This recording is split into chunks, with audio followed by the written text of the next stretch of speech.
Bien. Faudrait-il être transparent financièrement avec son conjoint ou sa conjointe? C'est principalement de ça que je vais parler dans cette vidéo-là. Et pour les personnes qui n'ont pas compris ce que je voulais dire par là, je voulais dire tout simplement que faudrait-il dire à son chéri ou à sa chérie ce qu'on gagne à la fin du mois? C'est-à-dire, faudrait-il dire à son conjoint, c'est-à-dire votre gars, ou à votre conjointe, c'est-à-dire votre go ou votre femme, ce genre de choses-là, combien est-ce que vous gagnez à la fin du mois, votre salaire? Est-ce que vous devez dire ça à votre conjoint de manière totalement sereine, de manière totalement ouverte, totalement, peu importe. J'espère que vous avez compris à ce niveau-là. Alors, déjà, un des premiers points, c'est que cette vidéo-là ne s'adresse pas à tout le monde. Elle s'adresse principalement aux personnes qui gagnent de l'argent. Et là, on vient d'éliminer 98% des étudiants parce que vous êtes tous pauvres, la majeure partie d'entre vous. Vous n'avez pas d'argent, aucune source de revenus. Vous lisez l'heure, vous êtes même devenu l'heure. Donc la vidéo là ne vous concerne pas réellement. Mais vous pouvez quand même la regarder parce que ça peut vous aider dans un futur proche ou lointain, dépendamment de votre âge. Donc si vous êtes célibataire, ça ne vous concerne pas. Si vous n'avez pas de l'argent, ça ne vous concerne pas. Si vous gagnez de l'argent et vous êtes célibataire, ça passe pas aussi. Bien. Alors, dans un premier temps, il faudrait que vous connaissiez votre partenaire. Parce que ce que je vais dire tout à l'heure, parce que je vais vous donner mon avis. Je vais vous donner mon avis personnel sur le sujet. Mais ça ne peut pas être l'avis de tout le monde. Donc, ou ça ne peut pas être les réalités de tout le monde. Donc, à ce niveau-là, il faudrait que vous connaissiez votre partenaire.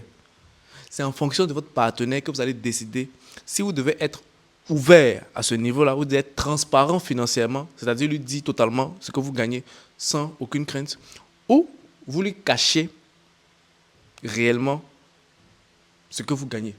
Parce que c'est vraiment très dangereux. C'est vraiment très dangereux à ce niveau-là. Donc, connaissez très bien votre partenaire.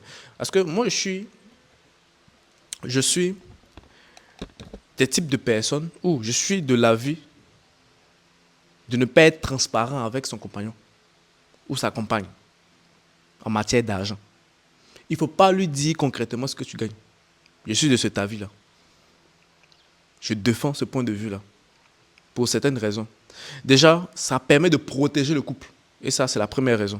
Je vais vous donner 3 raisons pour lesquelles je suis totalement contre le fait d'être transparent financièrement. Déjà, ça protège le couple. Est-ce que vous vous rendez compte que 54%, 54% des cas de divorce, c'est à cause de l'argent?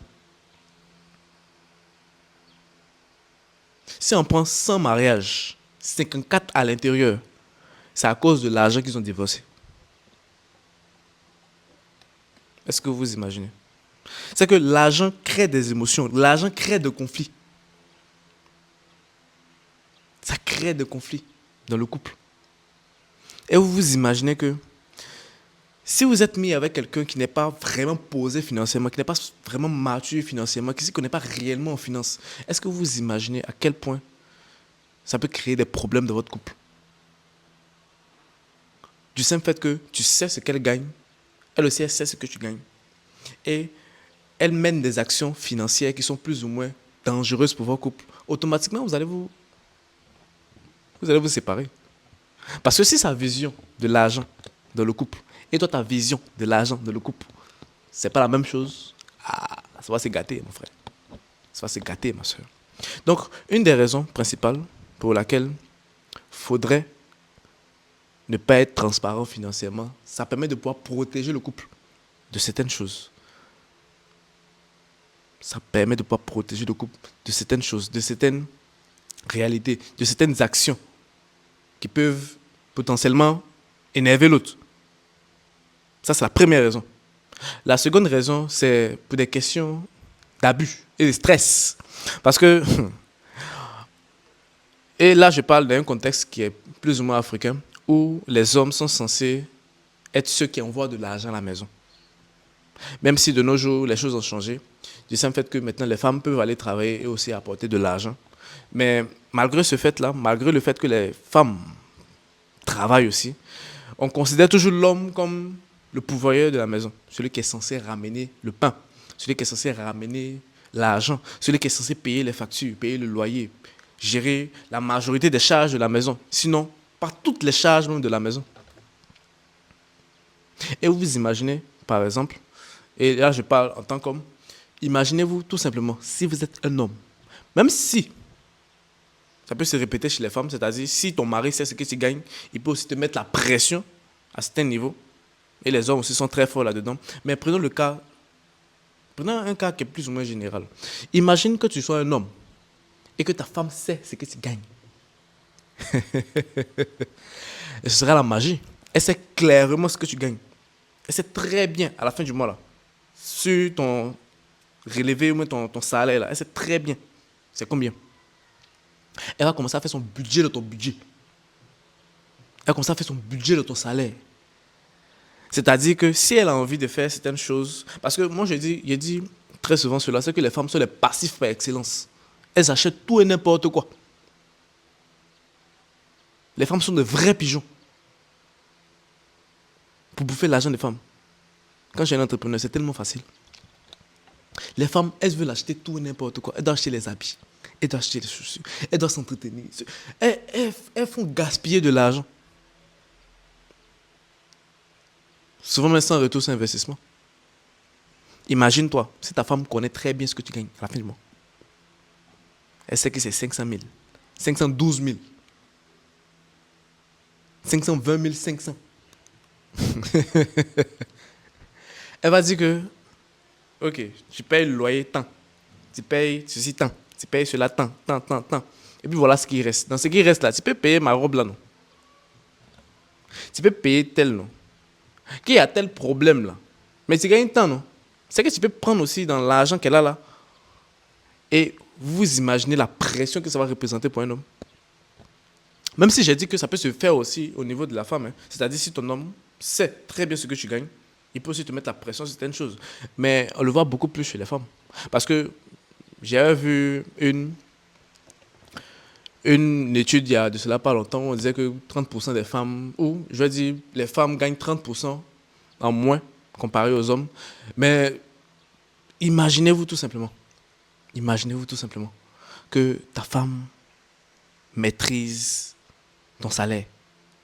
Mon frère, tu n'as plus aucune liberté. C'est que si tu vas aller boire les bières avec tes camarades, tu ne peux plus le faire. Parce que si ton argent vient, est-ce que tu as gagné combien? Si tu voulais te faire plaisir dedans, tu ne l'as pas dit. Mais imagine qu'elle va apprendre cela. Elle va dire, l'argent, il reste combien?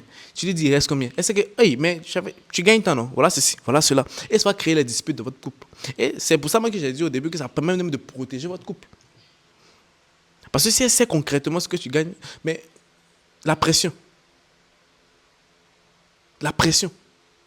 les abus. Mais est-ce que tu pourras être tranquille dans ton couple comme cela? Est-ce que tu pourras être serein? Et je ne vais même pas donner plein d'exemples, sinon la vidéo sera extrêmement longue. Mais la pression familiale, les femmes elles vont vous presser comme des citrons. Et c'est pour ça souvent, il faudrait être non transparent vis-à-vis des finances. Et un dernier point, c'est chacun de son côté a, je vais dire, ses priorités financières. Par exemple, toi, tu peux prendre de l'argent, le mettre de côté, afin de pouvoir faire un truc bien précis, l'investir dans telle chose, l'investir dans ceci, l'investir dans cela. Et ta femme, elle, de son côté, du simple fait qu'elle sait ce que tu gagnes, elle, par exemple, ses priorités, comme tu es la personne qui rapporte le plus à la maison. Et tout à l'heure, je disais que dans notre contexte ici africain, c'est l'homme qui rapporte l'argent à la maison. Donc, elle, de son côté, elle se dit quoi? Que si monsieur gagne tant, c'est lui qui rapporte telle somme d'argent, on doit prendre ça pour faire ceci, on doit prendre ça pour faire cela, on doit prendre ça pour faire comme ci, on doit prendre ça pour faire comme ça. Alors que toi, de ton côté, tu as d'autres priorités.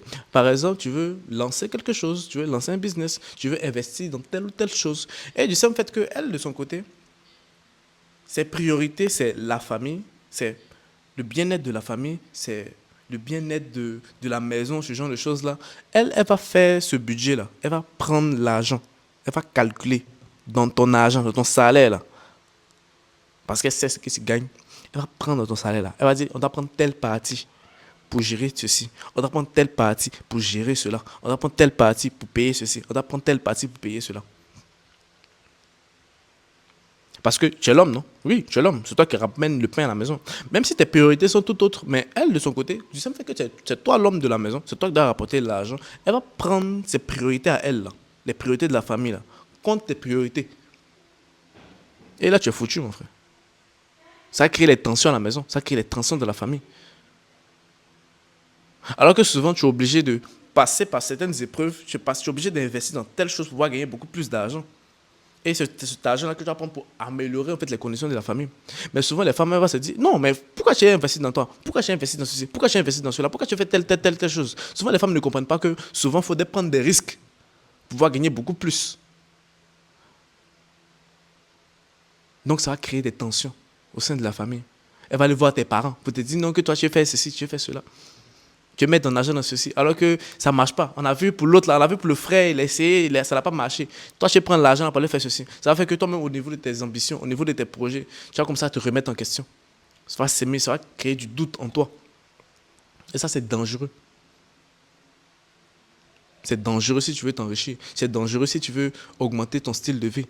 Si tu veux passer à un autre niveau. Donc, c'est pour ces raisons-là, principalement, que, selon moi, c'est interdit d'être transparent financièrement avec son conjoint ou sa conjointe. Et là, j'ai pris un aspect, c'est-à-dire vis-à-vis d'un homme. On peut le faire aussi vis-à-vis d'une femme. Mais ce sera trop long si je veux prendre cet autre aspect-là aussi de la vidéo. Donc, je pense que je vais m'arrêter là. Donc, je vais faire un petit résumé. La première raison pour laquelle il ne faut pas être transparent financièrement avec son conjoint ou sa conjointe, ça permet de protéger le couple. Ça permet de protéger le couple. Parce que comme je vous ai dit au début de la vidéo, plus de 54%, ou environ 54% des divorces, c'est à cause de l'argent. 54% des divorces, c'est à cause de l'argent. C'est à cause de ça. On sait que hey, lui il gagne tant, l'autre gagne tant. Nous deux, quand on met nous notre argent là, on gagne tant. Ça a fait ceci, ça a fait cela, on a fait ceci, on a fait cela. Ça crée des disputes, ça crée des tensions. Comme je l'ai dit dans le prochain point, c'est-à-dire les abus et la pression. Surtout dans notre contexte africain ici. Et même j'avais lu dans une autre étude ou dans une autre statistique que environ 54, est-ce que c'est 54%? Non, c'est 46% des femmes. Elles estiment que l'homme doit payer ou l'homme doit gérer toutes les charges de la maison. Donc si toi de ton côté, elle sait ce que tu gagnes, elle va prendre tout ton argent pour gérer tout ce qu'il y a à la maison. Même si souvent cet argent n'est pas assez pour pouvoir vraiment être épanoui. Elle va faire passer ton épanouissement là, du côté. Elle va mettre ton épanouissement, elle va mettre ça de côté. Et puis elle va prendre ton argent pour s'occuper de la maison. Alors que c'est toi qui travailles pour avoir l'argent là. Donc, ça c'était le deuxième point. Les pressions et les abus. Parce que si elle sait, elle va abuser. Elle va te manipuler, elle va abuser de ton argent aussi. Donc ça c'est le deuxième point. Et le troisième point, c'est au niveau des priorités financières.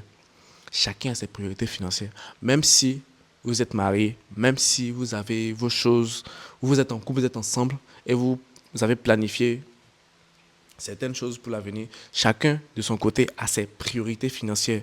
Peut-être toi, c'est tes business. Peut-être elle, c'est mes chemins, c'est ses robes, c'est ceci, c'est cela. Peut-être c'est les enfants, ce genre de choses-là. Alors que toi, tu dois passer, par exemple, par ce business-là pour pouvoir atteindre un nouveau palier, pouvoir gagner beaucoup plus d'argent et t'occuper mieux de la famille. Donc, il y a plusieurs autres raisons, mais je me suis focalisé principalement sur ces trois raisons-là. Trois raisons pour lesquelles tu devais être non transparent financièrement avec ton conjoint ou ta conjointe. Je pense que je vais m'arrêter là. Si je vous ai appris quelque chose, likez la vidéo, abonnez-vous, partagez-la et je vous dis à la prochaine. C'était Alex Akai. Et bye!